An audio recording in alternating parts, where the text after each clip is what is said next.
Halo, assalamualaikum warahmatullahi wabarakatuh. Teman-teman semuanya, apa kabarnya?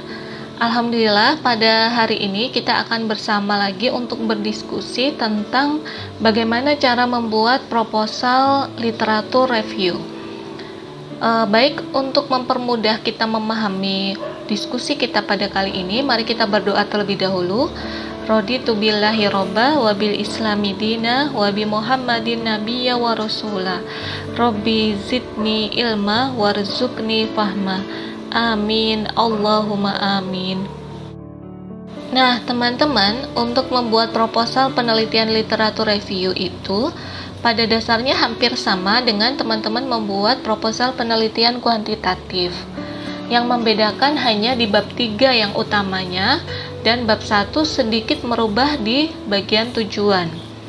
Bab 3 itu jelas berombak total, yang mana bab 3 itu terdiri dari 3 subtopik. Yang pertama adalah strategi pencarian literatur, kemudian kriteria literatur, serta penilaian kualitas ataupun kelayakan. Nah, mari kita bahas satu persatu. Subtopik A yaitu menganalisis masalah menggunakan PICOS.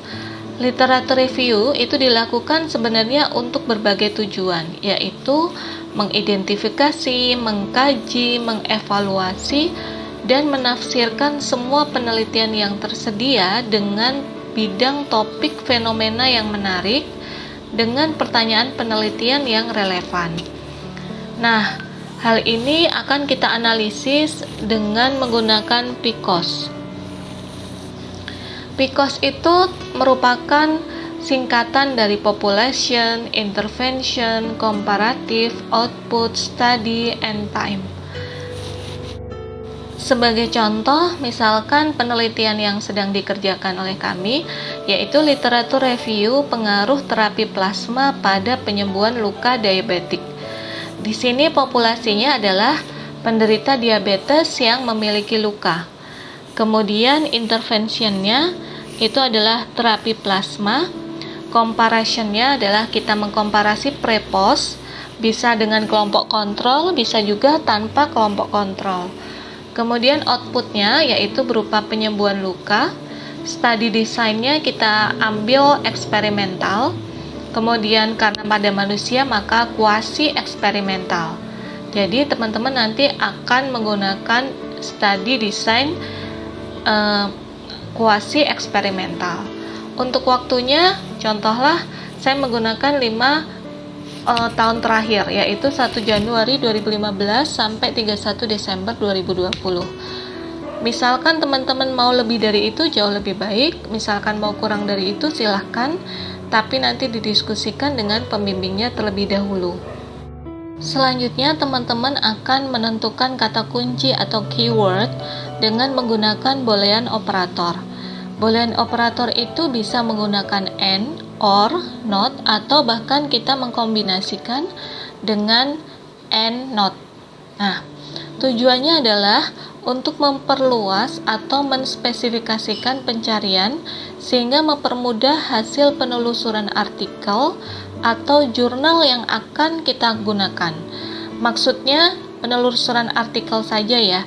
Kalau misalkan kita nanti akan spesifik pada jurnal tertentu, nanti boleh ditambahkan. Boolean operator bisa dikenal dengan boolean logic. Itu bisa menggunakan misalkan kata not. Misalkan variabel A not variabel B, atau misalkan variabel A not apa yang kira-kira membuat rancu misalnya.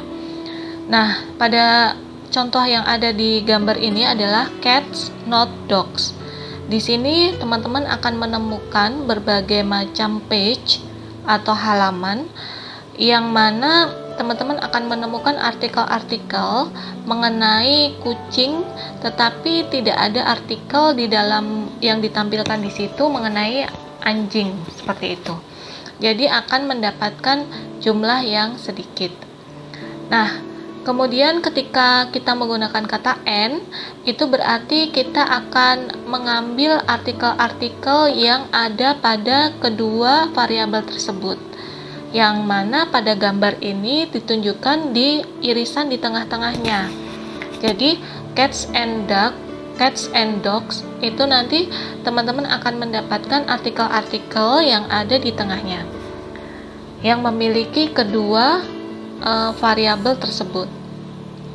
Kemudian yang ketiga itu adalah cats or dogs. Nah, di sini teman-teman akan menemukan laman-laman yang mana artikel tersebut mencakup tentang cat dan mencakup tentang dog, sehingga akan membuat jumlah artikel yang ditemukan akan menjadi semakin banyak. Contohnya keyword pada penelitian yang sedang dilakukan yaitu terapi plasma atau or plasma medik. Jadi or itu bisa menggunakan bahasa Inggris yang relevan gitu ya. Jadi saya tidak menggunakan plasma terapi, tetapi lebih pada berfokus pada plasma medik. Jadi plasma yang mana dia fokus pada plasma medik. Selanjutnya untuk penyembuhan luka or wound healing, kemudian untuk diabetes mellitus or diabetes or diabetic gitu. Jadi bisa menggunakan hal-hal seperti itu. Nah, teman-teman tolong menggunakan kata-kata itu tidak hanya ditranslate dari Indonesia ke Inggris, tetapi harus dilihat mana yang familiar. Misalkan kayak gula darah. Gula darah itu kan kalau ditranslate ke Inggris itu blood sugar, tetapi itu tidak lazim dalam bidang medik gitu ya. Jadi yang lazim itu adalah blood glucose. Nah, seperti itu.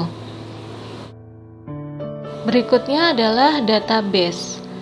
Database itu adalah data yang digunakan dalam penelitian ini adalah data sekunder yang diperoleh tidak dari pengamatan langsung, tetapi dari hasil penelitian yang telah dilakukan oleh peneliti sebelumnya. Sumber data sekunder yang didapat berupa artikel jurnal yang relevan, baik secara nasional maupun internasional sesuai dengan tema yang teman-teman tentukan. Nah, pencarian literatur dalam systematic review atau literatur review sebenarnya bukan systematic review ya. Literatur review ini menggunakan penelusuran melalui database apa misalkan. Contohnya Google Scholar atau PubMed atau ProQuest atau Science Direct dan lainnya.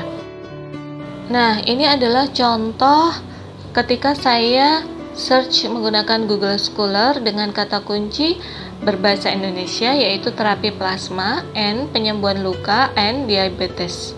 Nah, ternyata setelah saya search tanpa saya membuat pembatasan tahun, itu saya mendapatkan 3.910 hasil. Nah, itu kan sebuah hasil yang terlalu banyak ya. Itu nanti kita akan persempit lagi. Berikutnya, saya melakukan search pada Google Scholar dengan keyword menggunakan bahasa Inggris, yaitu plasma medik and wound healing and diabetes. Nah, di situ saya juga belum melakukan pembatasan tahun. Itu saya mendapatkan hasil 19.500 artikel gitu ya. Nah, itu juga jumlah yang sangat banyak. Berikutnya adalah ketika saya memasukkan menggunakan keyword in English dan saya sudah melakukan batasan itu tahun 2015 sampai 2020, ternyata saya mendapatkan 15.900 artikel dan itu jumlahnya masih sangat banyak. Karena jumlahnya sangat banyak, maka saya kemudian menambahkan satu kata kunci sedikit saja di dalam kata kuncinya, itu adalah saya mencari publikasi yang dalam bentuk PDF. Nah, setelah saya tambahkan koma PDF, itu ternyata saya mendapatkan hasil 101 artikel dengan pembatasan pada tahun 2015 sampai 2020. Nah, semakin sedikit itu akan semakin membuat kita lebih mudah dalam menyeleksi artikel-artikel tersebut. Berikut ini adalah contoh ketika kita menggunakan search engine yaitu PubMed. Nah, di PubMed ini saya memasukkan kata kunci plasma medik and wound healing and diabetes. Ternyata didapatkan hasil 179 artikel yang mana belum saya lakukan pembatasan tahun.